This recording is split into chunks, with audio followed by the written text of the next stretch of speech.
Bom, finalmente chegou o dia de dar uma olhadinha no maldito episódio que o Kenny publicou justo no dia em que o segundo vídeo, da nossa análise foi pro ar. E felizmente não tinha nada de muito revelador nele ou algo que fosse realmente importante. E logo vocês vão entender o que eu quero dizer com isso. O vídeo começa com trechos dos áudios do evento ocorrido lá no vídeo de Pitfalls, que para quem não se lembra se trata da gravação de uma exploração feita dentro do complexo acontecida em maio de 1990, muito possivelmente uma das primeiras explorações no local. Essa exploração acabou dando muito errado quando um dos pesquisadores chamado de Marvin League acabou caindo em uma das passagens do ambiente, o que levou ele a se separar da sua equipe. Depois disso, League acaba explorando um pouco as passagens até encontrar uma das entidades vagando pelo complexo. O Marvin acaba sendo resgatado pelos seus companheiros e o que realmente importa nesse evento é o fato de que o Marvin gravou tudo o que aconteceu e isso talvez tenha sido a primeira prova visual de que havia vida dentro do complexo. Vida que não era nem humana e muito menos amigável. O foco do vídeo então se volta para um grupo de exploração retornando para a base de entrada, onde a gente vê um homem não identificado aguardando por eles. Existe a possibilidade desse ser o mesmo personagem que está observando a saída da equipe do Marvin que a gente viu lá no vídeo anterior, mas não tem como confirmar exatamente isso por enquanto. Afinal de contas, o vídeo logo muda de foco novamente.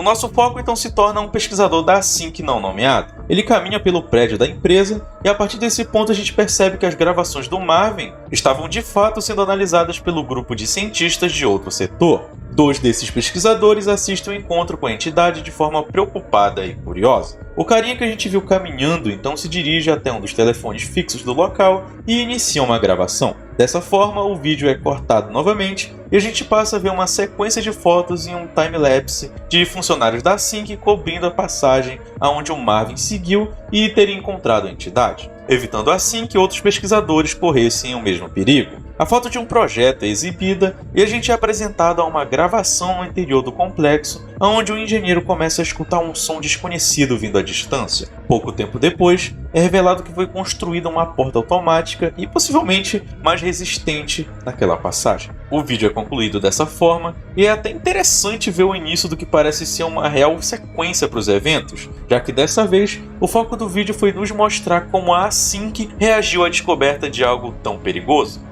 Felizmente, dessa vez a gente não teve que lidar com o fato de mais perguntas surgindo. Porém, eu me pergunto para quem exatamente aquele cientista estava ligando.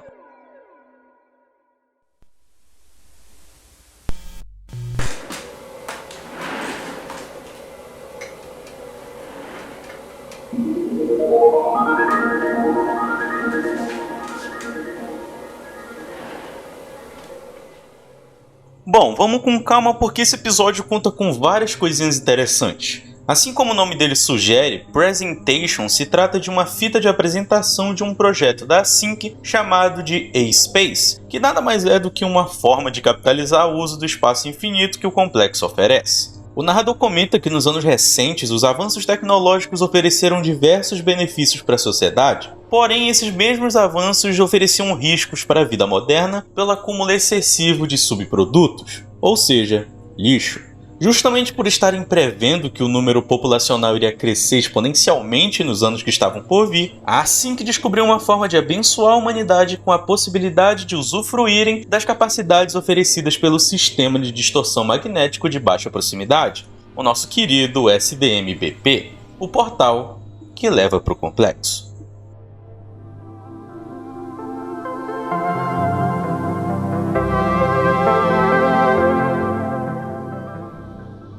Bom, vamos tentar não se empolgar muito, porque em certo ponto o narrador até tenta explicar o que o sistema é exatamente, porém é rapidamente censurado por uma interferência misteriosa. Talvez isso tenha acontecido porque na fita teria alguma explicação com detalhes de como a Sync conseguiu criar aquele portal, mas infelizmente nenhuma informação é compreensível à medida que todo o texto é coberto por faixas pretas. Tirando alguns detalhezinhos aqui e ali, mas, de modo geral é impossível entender o que o texto quer dizer. De todo modo, a narração até volta, mas dessa vez com uma animação demonstrando qual eram os planos da Sync, que no caso se resumiam em entupir o local com o máximo de coisas e pessoas. Sim, talvez o mais arriscado de todo o planejamento da empresa em transformar o complexo em um depósito, talvez fossem os planos dela em tornar o local habitável para a população americana. A animação prossegue permitindo que a gente possa observar o planejamento de separar o complexo em diversos setores, como o de processo industrial, depósito, escritórios, lojas, linhas de trem e área residencial.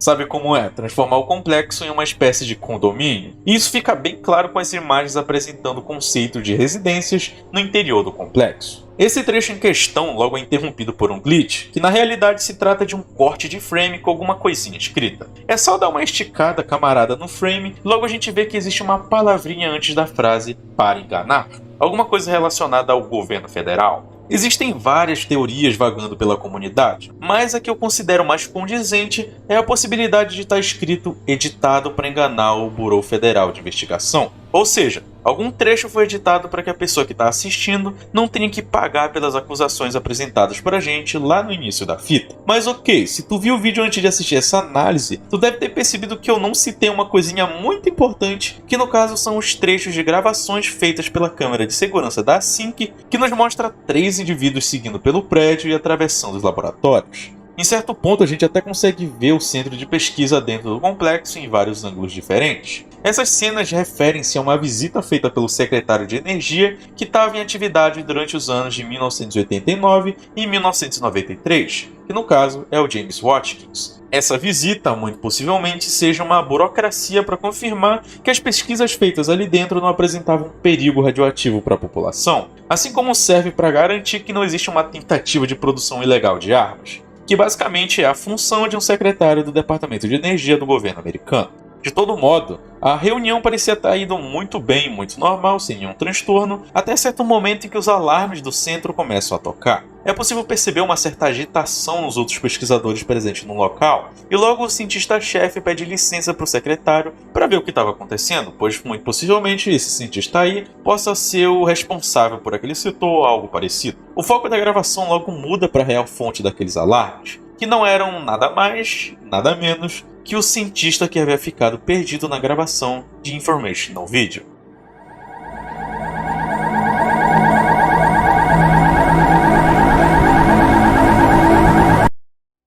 Bom, só queria um pouquinho da tua atenção porque eu vim aqui para anunciar os 3 maluquinhos que ganharam mais votos lá no nosso evento de thumbnails lá do Discord com relação a esse vídeo das Backrooms. Então, caso tu se pergunte por que tem a porra do Manuel Gomes na thumbnail, agora tu sabe por quê. Enfim, eu vou aqui falar o nomezinho deles e quantos votos cada um ganhou. E, bom, é isso aí, eu vou falar o nome deles aqui. Em terceiro lugar ficou o Void Shooting G, ou D, não sei, que ganhou 28 votos com essa arte dele interessantíssima. Muito boa o uso das cores. Não que eu entenda alguma coisa de design, mas eu realmente gostei dessa, realmente mereceu. E em segundo lugar ficou o nosso querido Avenir, o Tanatologista.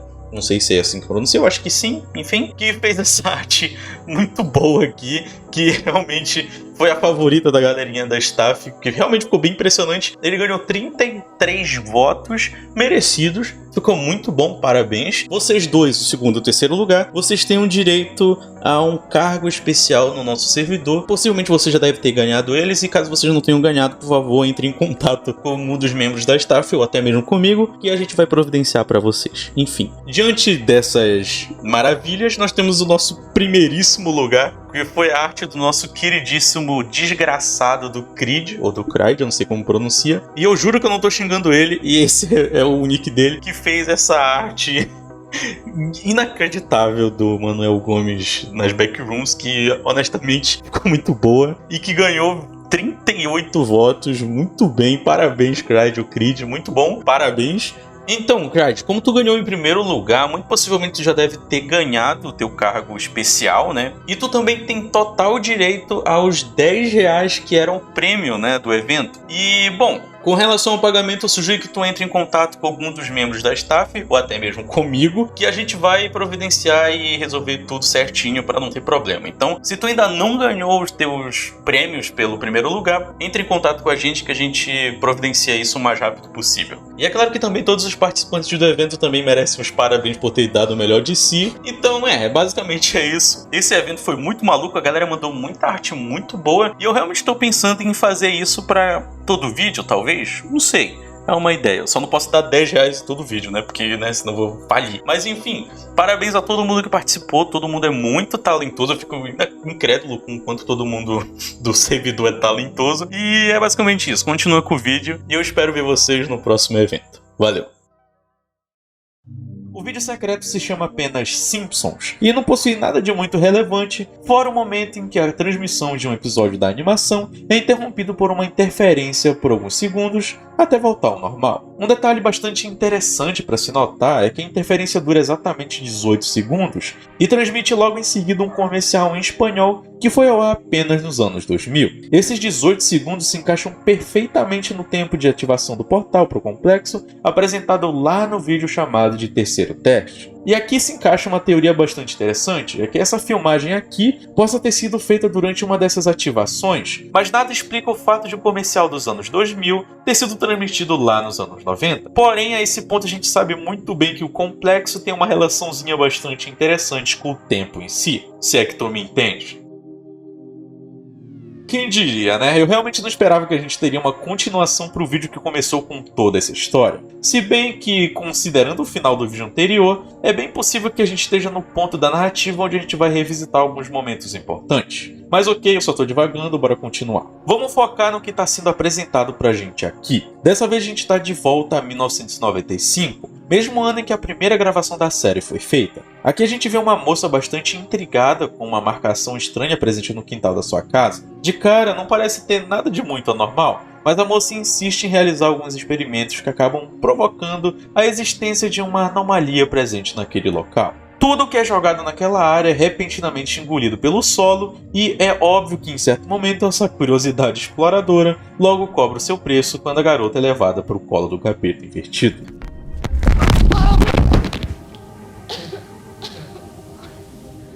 A partir daqui a gente entra no ponto onde a gente vê mais semelhanças com o que a vítima da primeira gravação também presenciou, porém com algumas leves diferenças. A moça também decide levar a câmera consigo e tentar explorar os corredores do complexo em busca de uma saída, que nós sabemos muito bem que não existe, mas vamos só fingir que ainda existe esperança para ela. Quando a gente volta rapidinho para a cena onde ela cai dentro do complexo, é possível ver que diversos outros objetos ao redor dela também tiveram o mesmo destino. Isso pode indicar que uma área maior daquela marcação poderia ser uma entrada para as backrooms, e não apenas o centro que está marcado. Mas isso também não explicaria o porquê de existir aquela marcação justamente no quintal dela. Os minutos que ela passa explorando não são tão reveladores pra gente, à medida que boa parte do tempo a moça observa apenas algumas bizarrices a qual a gente já está acostumado, como objetos em formato estranho, arquitetura incoerente e sons bizarros. Em certo momento, ela se depara com um corredor composto por um estranho buraco no piso e uma porta trancada que separa aquela região de outra área composta por um papel de parede branco. Mantém isso na memória porque vai ser importante em breve, já que nada de muito relevante acontece até o momento em que ela se encontra no que parece ser o andar de baixo de um shopping. Obviamente não é literalmente isso, mas é impossível não perceber a semelhança. De qualquer forma, a partir desse local, a vítima encontra outro corredor que acaba por contar com uns elementos interessantes.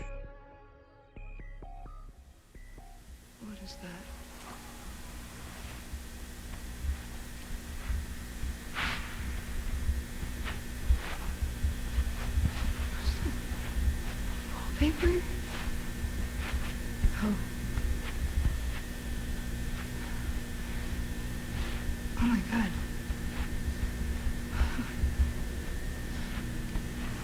Okay. This better still be recording. Oh my god. What?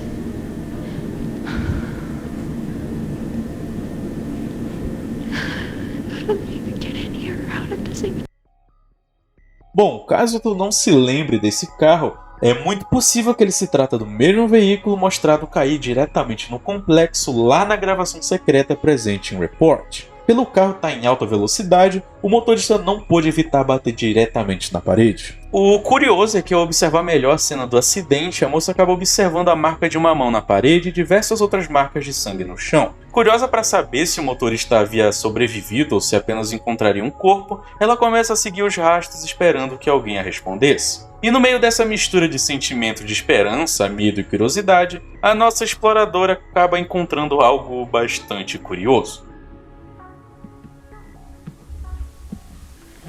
Okay, what the hell? What is this? Is it like plant? What?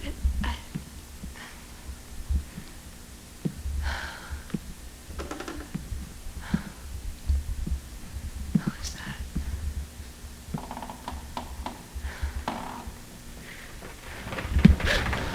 Whoa! What the fuck? What?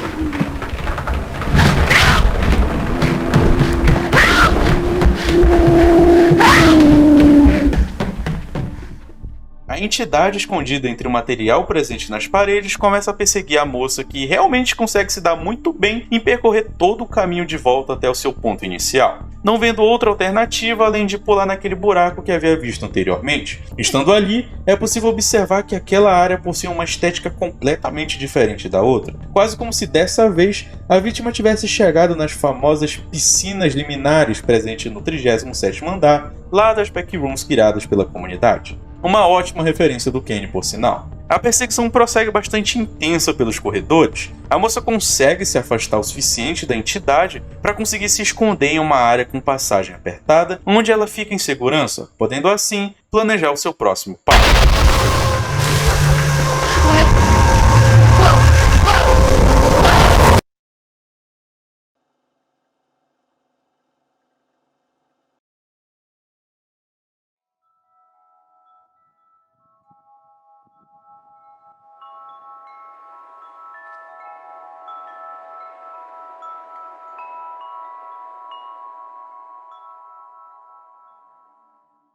Bom, considerando que eu já não estava com expectativas muito altas, eu posso confirmar que esse vídeo é ótimo, novamente fazendo brilhar todo o talento do Kenny quando o assunto é efeitos visuais. Porém, não existe muita coisa óbvia sendo mostrada pra gente. É claro, existem alguns detalhes importantes, como o destino do carro que desapareceu e até mesmo uma entidade bacteriana presente naquele quarto estranho, as paredes do complexo se movendo e a sala sendo tomada por luzes verdes. São coisas interessantes, mas jogadas. Entretanto, não nos anima não. Até porque a gente tem um vídeo extra presente na descrição chamado de Home_27647.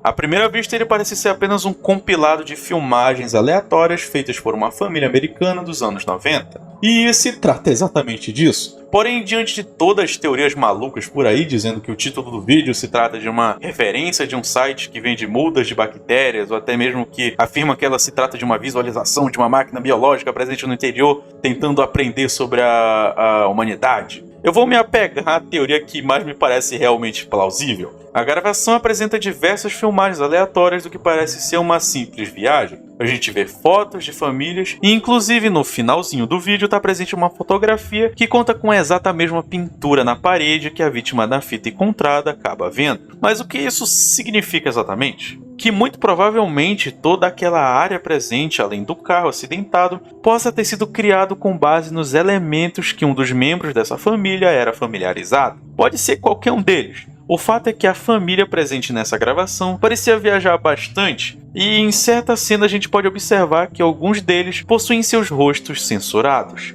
É muito possível que exatamente essas pessoas estivessem dentro do carro no momento em que o mesmo foi levado para o complexo. E o complexo, por sua vez, se adaptou ao que eles conheciam. Eu sei que isso não explica muita coisa e parece meio preguiçoso, mas caso aquela família tenha realmente sido vítima daquele acidente, isso explicaria por que a marca de mão presente na parede era tão pequena para ser de um adulto. I Remember podia muito bem ser um vídeo secreto na descrição de algum outro episódio. Não por ele ser ruim ou alguma coisa do tipo, mas sim por ter uma natureza extremamente enigmática. No vídeo a gente pode ouvir o que parece ser uma gravação de áudio de alguém recitando um poema. O texto em si conta o ponto de vista do eu lírico com relação à memória de sua antiga mansão, próxima à praia que foi levada pelo mar durante uma tempestade. Pode não parecer grande coisa, mas o fato disso ser um poema entrega que há um significado muito maior por trás de cada um dos elementos apresentados. A mansão, o pilar e a tempestade. Eu não quero fazer uma análise muito absurda com relação a esse poema, principalmente porque eu não gosto muito de ficar fazendo teoria com base em nada, mas é bem provável que o poema esteja se referindo ao fato de que, assim como a mansão era linda e maravilhosa, a descoberta da existência do complexo também era impressionante e empolgante para si. Porém, quando o pilar se quebrou durante a tempestade, todo o otimismo e expectativas simplesmente ruíram, dando lugar apenas à memória do que antes era grandioso. Esse ponto é bem debatível, mas isso pode indicar que em algum momento da história as coisas vão acabar saindo completamente do controle e talvez resultar em danos muito maiores para a empresa e para o próprio mundo em si. O fato desse vídeo ser considerado um dos principais implica que ele realmente possui um nível de importância bastante elevado, mas novamente faltam algumas peças para se encaixarem nesse quebra-cabeça maluco. De qualquer forma, vamos dar uma olhadinha no vídeo seguinte, chamado apenas de Reunion, porque ele sim conta com algumas revelações muito importantes.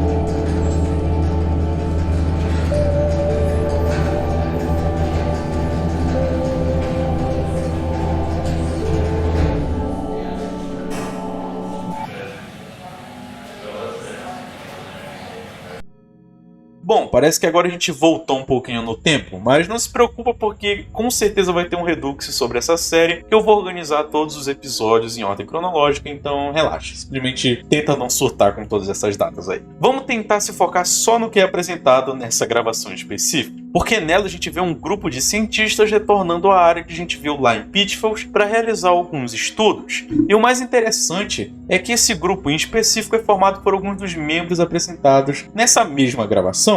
A gente tem novamente o Marvin como cinegrafista da exploração, o Mark utilizando uma arma de fogo para segurança e o Randall como responsável pelas leituras do ambiente. Em certo momento, eles se aproximam de uma área do complexo com estrutura completamente diferente da que está mapeada. Ela apresenta paredes e pisos completamente brancos, enquanto o teto é coberto por um forro com falhas. Esse design lembra bastante a região que a vítima de Found Footage 2 também passou, mas é pouco provável que realmente seja a mesma. A exploração prossegue sem muitas surpresas por alguns minutos, mas as coisas começam a ficar um pouco suspeitas quando eles se encontram com um desenho presente na parede. Esse desenho, apesar de parecer um símbolo estranho, se trata de um mapa representando as salas anteriores a esse local, muito possivelmente desenhado por alguém já familiarizado com o local. A descoberta faz com que o grupo precise retornar o caminho de volta para poderem entrar em contato via rádio com a central. Porém, logo eles acabam encontrando o responsável por desenhar um mapa tão preciso.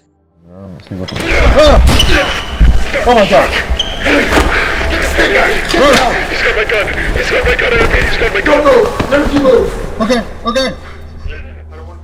O indivíduo em questão mantém o grupo sob a mira da escopeta que havia roubado, mas avisa que ele não iria atirar, pois só queria encontrar algumas respostas. Ele pergunta quantos cientistas estavam no grupo e se a sua família havia feito um funeral para ele. Mas o que tem realmente interessante nessa interação é o fato do homem misterioso reconhecer a voz do Marvin, que parece também saber quem era aquele indivíduo. A conversa se mantém bastante confusa, pois o Marvin revela que o homem estava desaparecido há meses, enquanto o mesmo comenta o quanto era horrível viver sabendo que todos os que o amavam acreditavam que ele estava morto. Marvin parece conseguir acalmar o rapaz, pedindo desesperadamente para que entregasse a arma. Mas é óbvio que, como de costume, essa gravação não termina com final feliz. This is Team A. Do you read us? Yes, A-Team, this is Mark. I read you. Mark, don't. What are you doing? We need immediate armed Mark. support at room 14C. Stop. My team and I are being held at gunpoint by a hostile. I repeat, Stop. please Don't send shoot him. immediate armed support to room Stop. 14C. Don't. You're Don't. sorry.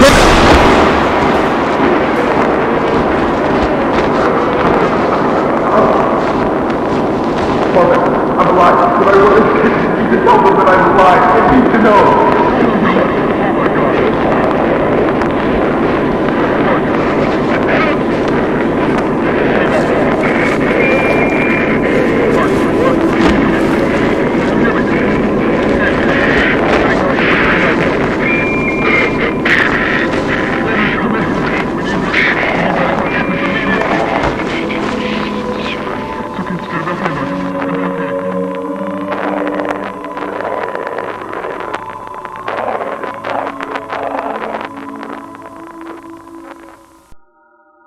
Bom, eu não preciso nem dizer que de tudo que a gente viu, o que realmente importa tá nos minutos finais, justamente nesse encontro com essa figura misteriosa. Mas antes que eu explique o porquê de eu ter juntado esses 3 vídeos no mesmo bloco, a gente precisa dar uma olhadinha no vídeo secreto presente na descrição. Ele se trata de uma gravação de uma ligação telefônica feita no dia 8 de maio de 1990. Nela, um funcionário da Sync chamado de Clyde entra em contato com seu supervisor chamado de Ivan Beck para informar que a reunião com o secretário de energia havia sido um sucesso. Porém, durante a conversa, um funcionário dentro do complexo teria ativado os sensores de movimento presentes na entrada do portal. É meio óbvio que o que ele está citando é exatamente o que a gente viu ser mostrado em Presentation, o que confirma que aquele funcionário em questão se trata do mesmo que a gente viu se perder em Informational Video. Na ligação, a gente tem mais algumas informações sobre o ocorrido, em que um tal funcionário identificado como Peter Tent teria tido contato com o dito Clyde, mas não conseguia se comunicar direito pois está em um estado psicológico muito frágil. Não fica claro exatamente o que aconteceu após isso, mas considerando os eventos presentes em Reunion,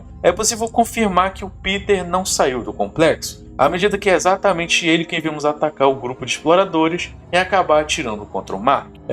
Aqui é o Thales do futuro que está gravando o vídeo, eu só queria dar uma correção no roteiro aqui, porque eu falo aqui que o Peter nunca chegou a sair do complexo, mas, os episódios depois desses aqui provam que eu tava errado. Eu nem sei porque eu coloquei isso aqui, sendo que eu nem tinha certeza. Enfim, eu tô só querendo trazer essa correçãozinha e é isso, podem continuar. Eu uni os 3 vídeos no mesmo bloco porque eu acredito que o que a gente viu em I Remember seja uma gravação de áudio feita pelo próprio Peter no seu estado de psicose, enquanto os outros 2 também possuem foco no seu destino. É até maluco pensar que a falha temporal que a gente vai acontecer com ele em Informational Video mandou ele para 3 meses no futuro, e isso destruiu o seu psicológico.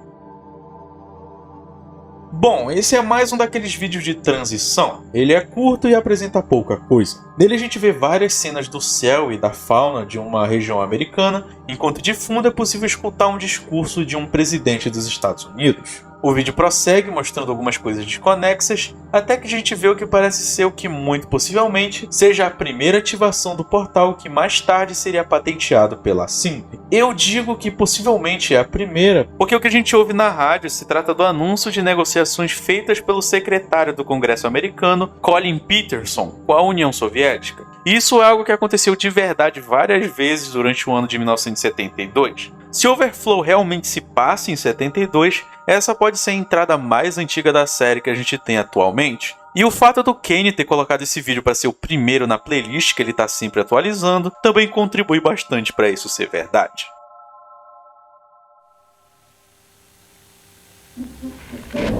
Mark, this is Team A. Do you read us? Yes, A-Team, this is Mark. I read you.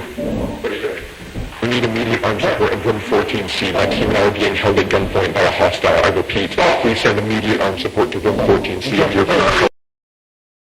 Save them for that panel. It should connect.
Eu acho que eu nem preciso dizer que o mais recente vídeo do Kane, o Damage Control, se trata de uma continuação direta dos eventos apresentados em Reunion. A gente vê o Peter usando a escopeta para evitar que funcionários da Async presentes na entrada do complexo atrapalhassem sua fuga, algo que aparentemente deu certo. É até interessante ver que há pouquíssimos funcionários presentes naquele momento, porém um projeto tão delicado e complexo não poderia contar com tantas testemunhas trabalhando juntas simultaneamente. A gente pode ver o Peter entrando no que parece ser um elevador e repentinamente a filmagem é encerrada. A cena seguinte da fita conta com um áudio gravado de uma reunião de emergência liderada pelo próprio Clyde, lembra dele lá da gravação telefônica, enfim. Ele muito provavelmente é algum tipo de chefe daquele setor ou algo parecido. Ele começa lamentando que tantos funcionários precisassem ficar no prédio durante a noite inteira após a fuga do Peter, e que os eventos que procederam a esse acontecimento foram provocados por um conjunto de erros, informações erradas e falta de honestidade na relação entre empresa e funcionários. Dessa forma, o Clyde revela que manter tantos segredos não estava sendo a melhor forma de conduzir um projeto tão grande como aquele, e que a partir daquele momento iria revelar tudo o que estava acontecendo conforme o que havia sido registrado. E aqui começam algumas revelações bastante interessantes. O Clyde começa contando o que havia acontecido com Peter sobre o seu desaparecimento repentino durante a exploração do dia 27 de fevereiro. É revelado que após o ocorrido, diversas equipes de busca se mantiveram ativas no complexo por 2 semanas direto, porém não apresentaram nenhum resultado. Dessa forma, assim que precisou forjar a morte do Peter em um acidente de carro falso para que pudessem explicar para a família de uma forma fácil de se digerir. Como nós sabemos, 2 meses depois, o Peter foi encontrado em uma antiga entrada para o complexo após ativar o detector de movimento acidentalmente. Dessa forma, ele foi resgatado por uma equipe da empresa e levado para um exame médico. O Peter estava com a sua saúde perfeita e ainda contava com seu equipamento de filmagens. Dessa forma, o Clyde acaba por exibir para todos os presentes na reunião o que havia acontecido de verdade. É explicada a questão da anomalia temporal que transportou o Peter para o futuro. Porém, à medida que os estudos sobre o evento estavam avançando, Tent concordou em colaborar com o máximo de informações que conseguia transmitir à medida que a empresa tentava encontrar uma forma de reformar ele para a sociedade sem que ninguém estranhasse o fato de um cara morto ter simplesmente voltado à vida. Porém, quanto mais o tempo passava, mais o Peter apresentava sintomas claros de esquizofrenia paranoide, muito possivelmente causada pela privação de sentidos causada pelo complexo.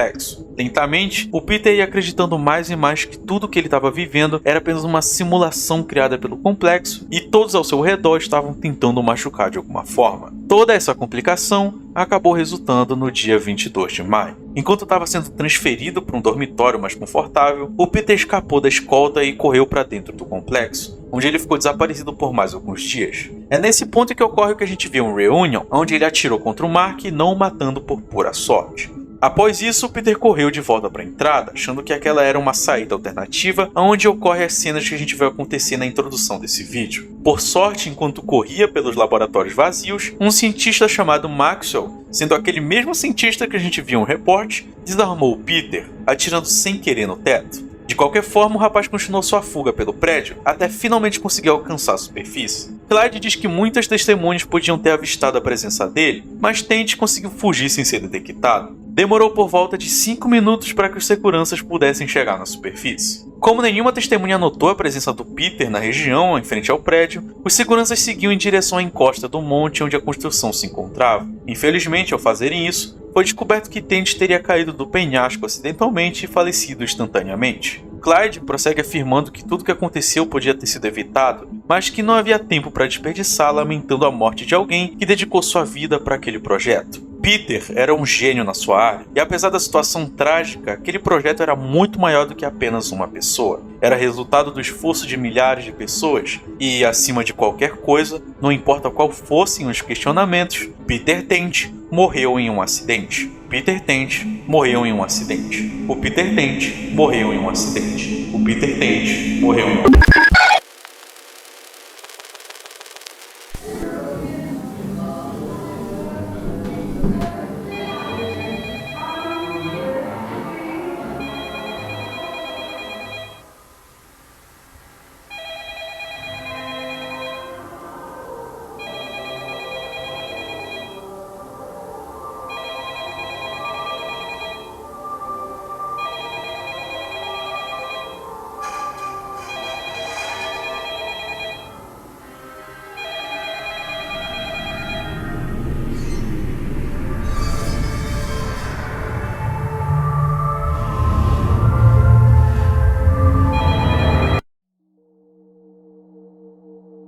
Bom, aqui é basicamente o ponto onde eu começo a falar, né, minhas opiniões pessoais com relação aos novos episódios que foram lançando das Backrooms. E eu vou te dizer que eu realmente não acredito que, por incrível que pareça, Backrooms é o Analog Horror que realmente saiu na frente de todos os outros atualmente. Porque, honestamente, lá na primeira temporada não, né, nos primeiros episódios que foram lançados, eu tava com um pezinho atrás, justamente porque, né, tinha um hype muito grande em cima dele, tava todo mundo elogiando pra cacete.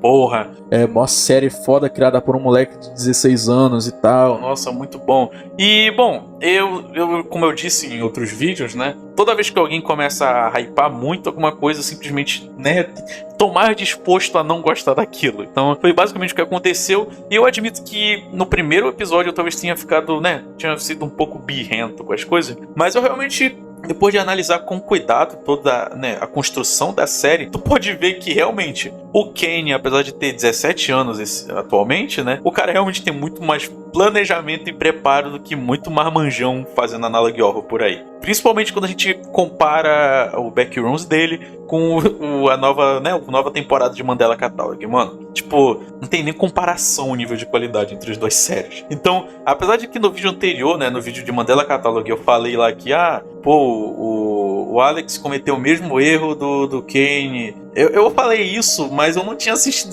esses episódios novos. Então, né, foi meio babaquice minha. Porque realmente, o cara mandou muito bem nesses episódios novos. Não só no efeito visual, que puta que pariu, né, meu amigo? É impressionante como o cara consegue fazer isso sozinho num computador em casa, tá ligado? Consegue fazer coisa muito melhor do que muito estúdio com milhões de dólares conseguem fazer. Então, o cara, ele realmente merece o crédito que ele recebe. Só que, né, é um pouco chato toda vez que, ao menos na minha opinião, por exemplo, quando assisto os episódios desses Analog Horrors, o que eu faço? Eu assisto, faço as minhas anotações e depois olho a descrição, né? Principalmente porque é batata. Sempre tem algum inscrito dos caras lá que tem uma teoria muito boa e, né, eu gosto de me basear minhas teorias em alguma coisa e às vezes os caras colocam reparam em algumas coisas que eu não reparo. Então eu tô sempre olhando as descrições dos vídeos e, né, por causa disso. E por fazer isso, mano, tu tem lá um episódio que o cara lança que tem, sei lá,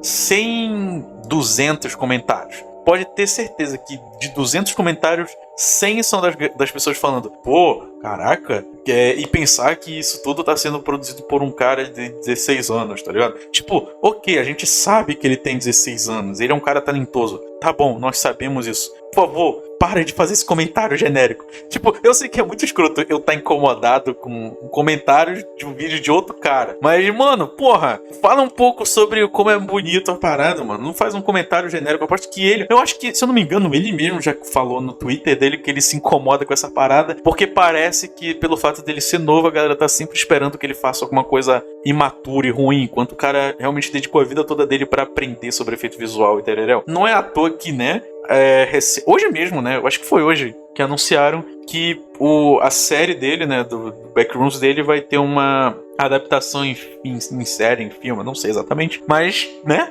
Hollywood tá de olho nesse moleque há muito tempo, lá desde o primeiro vídeo que ele lançou. E pelo visto a gente vai ver nosso primeiro Analog Horror chegando no público mainstream. Deus nos ajude, né? Depois disso. Enfim. Basicamente, o que eu tenho a dizer sobre esses novos episódios é que, porra, eu tô realmente bem interessado pra onde essa série tá indo, porque os vídeos que a gente fez, né, são divididos de 5 em 5 vídeos, né? Então no total são 15 vídeos até o momento, sem contar os vídeos extras. Então eu vou considerar esses de 5 em 5 como se fossem temporadas ou partes, sei lá. Enfim, a primeira parte da série ela foi bem focada na questão científica, né, das backrooms ou do complexo. Então tu tinha muita informação sobre física, tanto que o meu primeiro vídeo lá eu passei 20 minutos só explicando como o eletromagnetismo funcionava e como a explicação do Kane em como as backrooms funcionavam ao redor do eletromagnetismo era uma parada que resultava na anomalia temporal. Então, enfim, eu fiz basicamente uma palestra de física ali que eu não sei até o momento se aquilo estava certo ou não.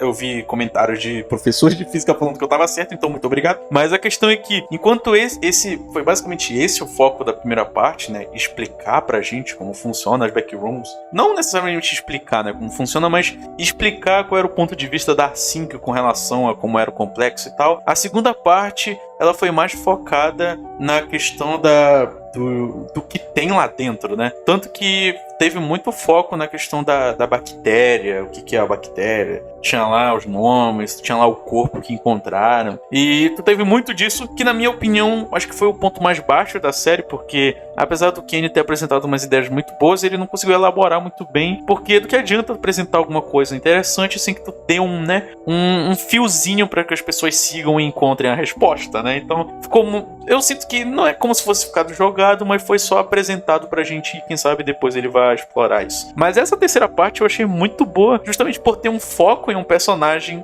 em um grupo de personagens que eu não achava que teria, né? Que no caso é a questão do Peter, que foi revelado o nome dele agora, que a gente viu lá em Informational Video, e o próprio Marvin, né? O Marvin que apareceu no final da segunda parte, e o Mark também, né? Se eu não me engano, o Mark também aparece lá naquele vídeo. E ter esses caras de volta aqui, eu realmente não esperava que a gente ia voltar ali. E, aliás, tem uma questão bastante curiosa que veio na minha mente, que talvez, muito possivelmente, a gente não esteja nem perto do ponto principal da série, né? Porque até o momento que a gente tá recebendo né, o Kane apresentando pra gente as backrooms. E cada vídeo ele apresentando um pouquinho mais. Só que pra onde essa história tá indo, tá ligado? Não sei o que o Kane tá planejando e só resta pra gente esperar e ver o que tá vindo. Tomara que ele não cometa os mesmos erros que o Alex, tá ligado? Por favor, continue seguindo um caminho meio Local 58 com Monument Mythos. Continue assim, Kane. Você vai longe. Enfim, agora, concluindo a parte em que eu faço um monólogo de quase 40 minutos,